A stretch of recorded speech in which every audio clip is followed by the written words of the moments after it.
Buffalo, New York, and rich stadium blanketed in white brings to mind roasting chestnuts, sleigh bells, hot chocolate, and snowmen. It is in every sense a winter wonderland.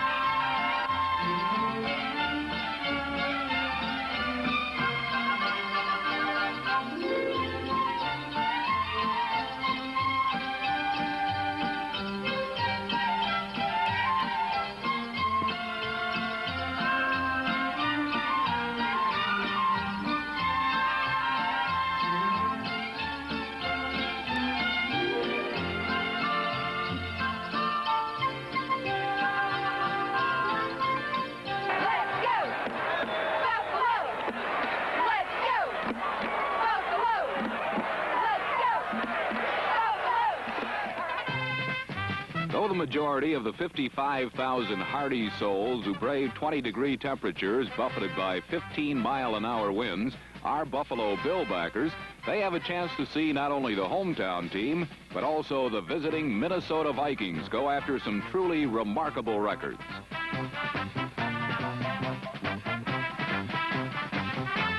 If Viking quarterback Francis Asbury Tarkenton can spin 2 touchdown spirals through the snowflakes, he will surpass Johnny Unitas' record of 290 touchdown passes in his career.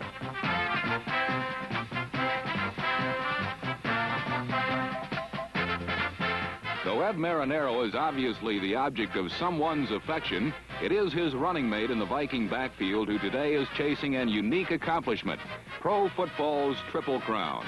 Number 44, Chuck Foreman, currently leads the NFC in receiving and scoring, and with a big game could also take the third leg of the crown with the rushing title.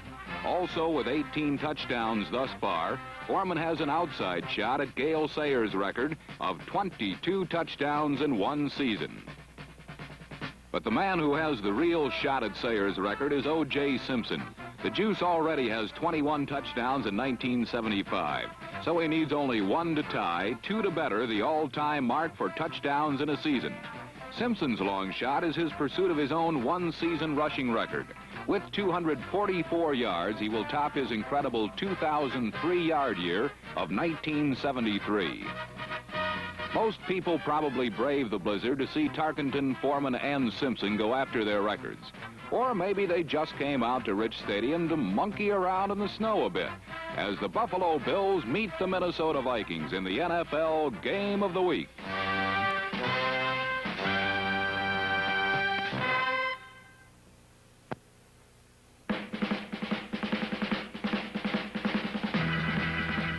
As the game began, the field that the grounds crew had worked so hard to clear was already piling up snow again, making the footing uncertain at best. For Buffalo quarterback Joe Ferguson, the footing led to an interception. For J.D. Hill could not complete his pattern and was not where Ferguson expected him to be.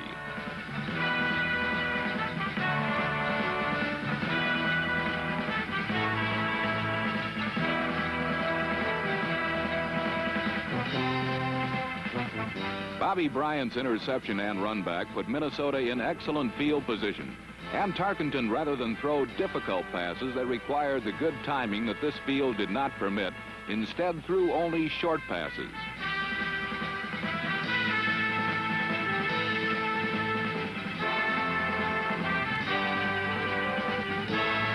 Tarkenton's passes were even more safe in that if the intended receiver could not catch the pass, no one would. And when his receivers held on, they made good yardage against the league's most porous pass defense. Tarkenton, as usual, made great use of his running backs, Chuck Foreman and Ed Marinero, number 49, who between them are the first 2 running backs on the same team to combine for over 100 receptions and have caught almost half of Tarkenton's passes for the entire season. Tarkenton passes accounted for 40 yards of the 60-yard drive that Foreman finished with a 4-yard smash around right end.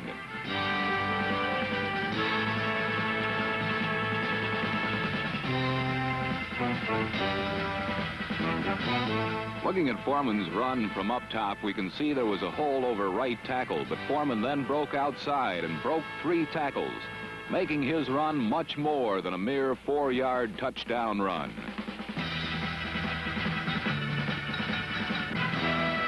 Foreman's 19th touchdown of the year brought him to 999 yards rushing. He would soon go over 1,000, and the Vikings led 7-0. The Bills were unable to move on their second series of the game when Simpson made fakes worthy of a 50-yard run, but wound up with -9 yards when Terry Brown came from his safety spot to nail O.J. down.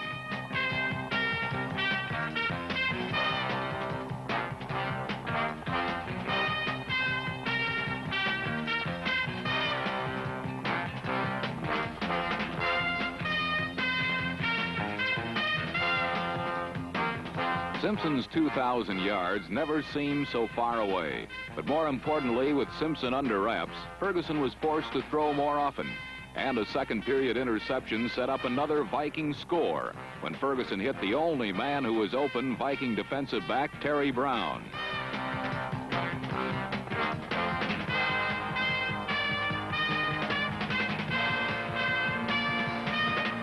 Simpson and the rest of the highest-scoring offense in the league would be held in check for most of the half. But Minnesota's score would not come easily, for the Bills' much-maligned defense got tough after the turnover.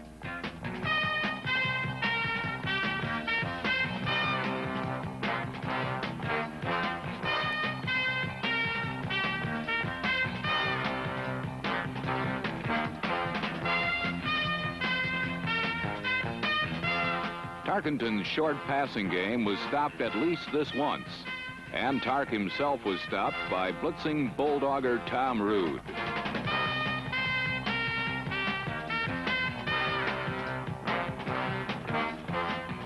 But faced with a 3rd and 20, Tarkenton put up a clutch pass, and John Gilliam, silent until now, made an unbelievably clutch catch.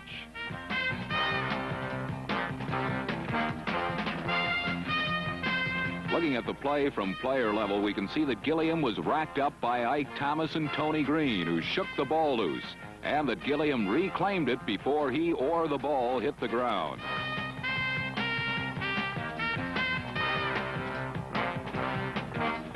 Several plays later, Foreman got touchdown number 20 of the season, and the Vikings had used 2 Ferguson interceptions to put 2 touchdowns on the board.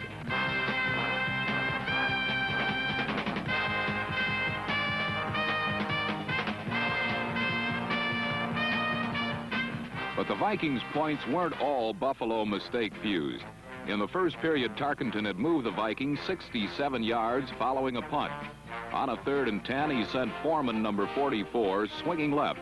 But this time he ignored him, stepped up in the pocket, and hit Jim Lash for a first down.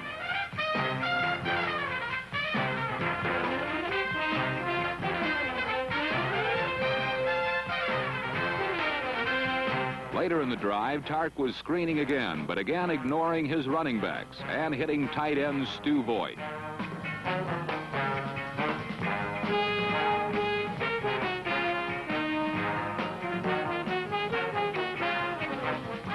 From the 7, Foreman burst over right guard and headed for touchdown number 21.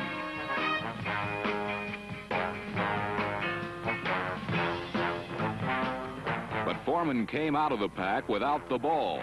Fortunately for the Vikes, Lash recovered the fumble in the end zone for a touchdown.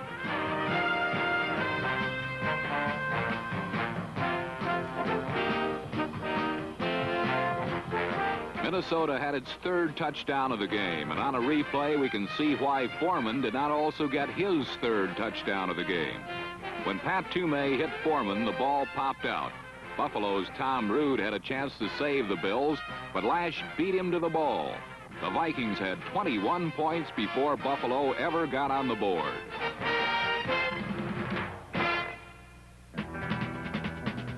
Though moving in the face of one of pro football's best defenses, the Bills' offense would once again perform their specialty. They have often outscored the number of points that their defense gives up, and on 3 plays they moved 57 yards.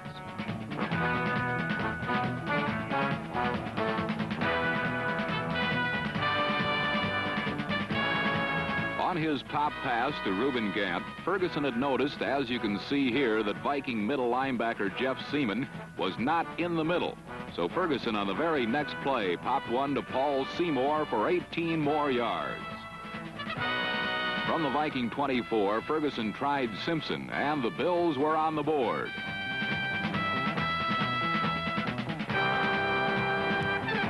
At halftime, the Bills trailed 21-7.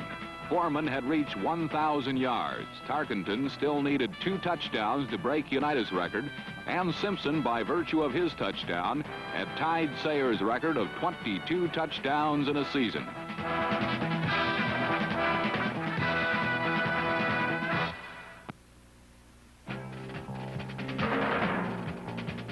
Trailing by 14 at the start of the second half, Buffalo attempted to get back in this game. O.J. Simpson, who touched the ball only 10 times in the first half, shredded the left side of the Vikings defense on 2 consecutive carries.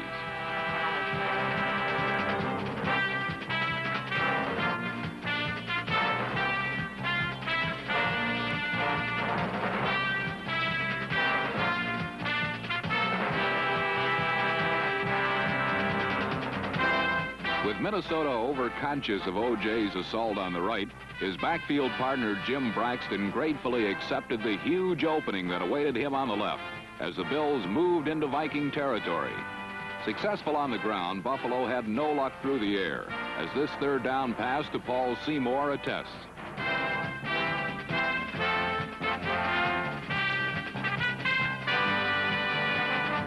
After John Leipold missed a long field goal attempt, Minnesota took possession of the football.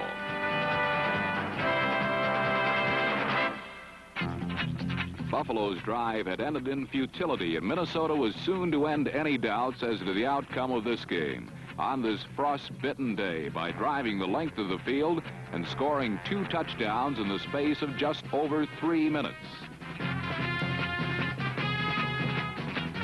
Number 33, Brent McClanahan, playing in place of Ed Marinero, who pulled a hamstring muscle in the second quarter, got the drive off on the right foot by bullying 15 yards straight up the middle of the Bills' beleaguered defense.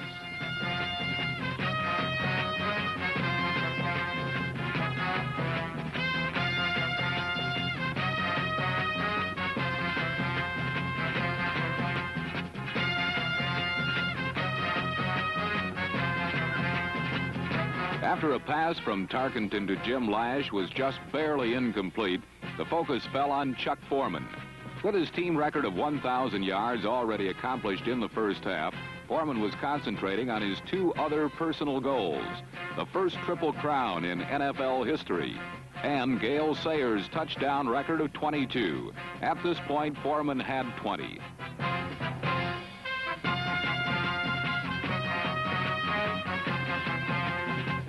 After personally taking the ball to the 1-yard line, Foreman got touchdown number 21, his 3rd of the game. But even more significant, it was the 290th career touchdown pass thrown by Fran Tarkenton. And as we see it again, with Foreman fighting his way into the end zone, 2 of the great records in pro football were in jeopardy at the same time.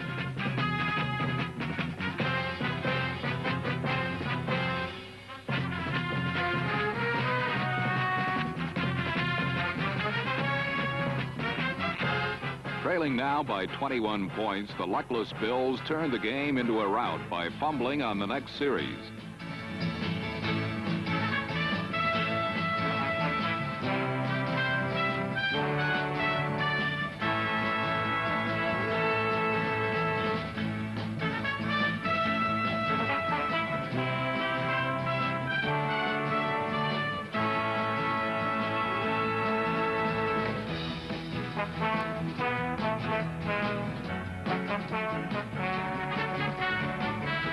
Minnesota had the ball right back, and the Tarkenton-Foreman combination went right back to work carving up the Buffalo papier-mâché defense. For a rare moment, the scenario departed from the ubiquitous Foreman when Tarkenton threw to Jim Lash for 15 yards at the 6. Foreman was not in the game at the time, for he had been hit by one of the many snowballs swirling through the air. In fact, the Vikings seemed to have more difficulty dodging snowballs, or more precisely ice balls, than they did avoiding the opposing team. Foreman was properly angry about the situation, for though he missed only 2 plays, he suffered from blurred vision the rest of the game. At one point, a snowball hit Tarkenton on the helmet as he was throwing, and he tucked in the ball thinking it was a lineman's hand hitting his helmet.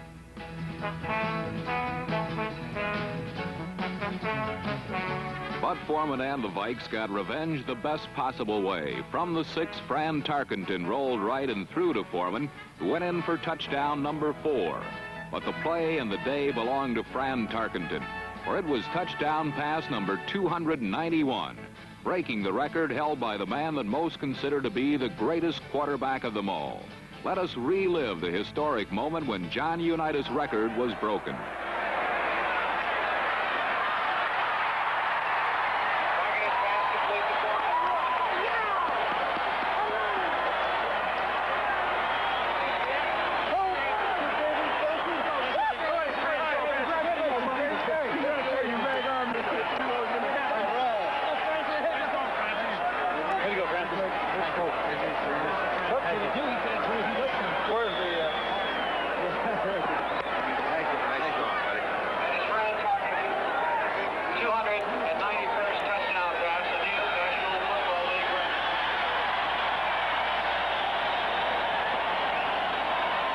With the score risen to 35-7, there was only one last piece of business at hand for the Bills.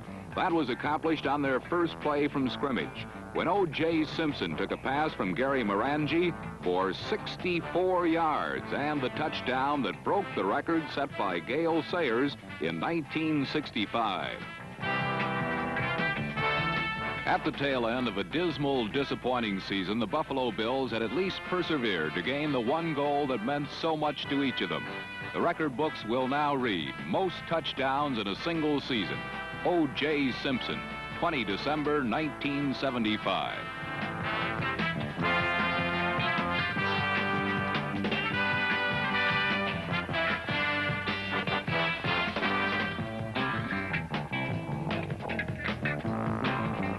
With the game already decided in the third quarter, O.J. sat out most of the final period. His achievements for 1975 already assured. The NFL rushing title with 1,863 yards and 23 touchdowns, most ever in a single season. The record almost was broken by Chuck Foreman, who came close with a furious flurry. 4 touchdowns for the game, which gave him 22 for the year and tied him with Sayers for second place in the record books. There was some action in the fourth and final quarter, but no further scoring. Buffalo coach Lou Saban could only watch futilely as his Bills, behind backup quarterback Gary Morangi, threw the ball often and long, and almost always without success.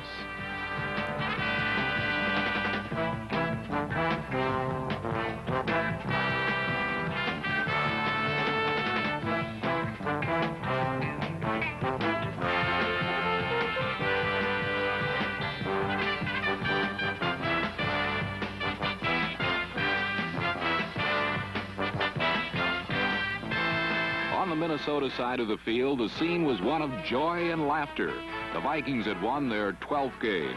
Their quarterback, Fran Tarkenton, had earned a cherished spot in history. And Chuck Foreman scored 4 touchdowns and had what must be a new record for sharing a record the shortest time. For one play after earning his 22nd touchdown, O.J. Simpson scored his record-breaking 23rd.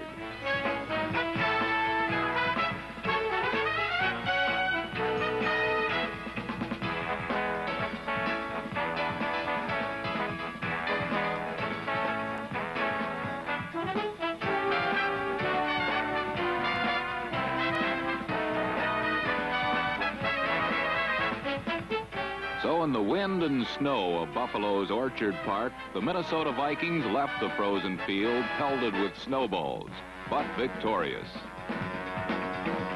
In the warmth of the locker room, there was only well wishes for Tarkenton and his teammates.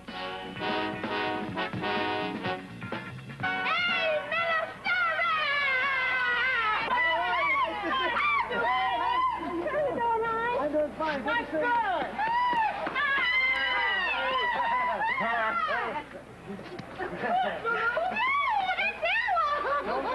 Here's your mother. Okay. Come kiss your mommy. Hey, Mom. And come kiss your Aunt Lulu. I'm gonna talk to. Fran Tarkenton, better than anyone else, put the day's record-setting events in proper perspective. It would have been nice if we could have gotten Chuck the record, but we never got down close enough again to get him the ball to get in there. You know, it's two great players, Simpson and Foreman. It was, I think it was an interesting highlight the second half to watch the two battle for that particular record, and O.J. got it and deserves a tremendous amount of credit for it. He made two super runs to get his touchdowns. Now, how about your own reaction on setting a new touchdown pass record for the NFL? Actually, I'm just glad it's done and behind us, and don't have to live the whole off season with when you're going to break it, are you going to break it, and that type of thing. So I'm glad that it's done and over with.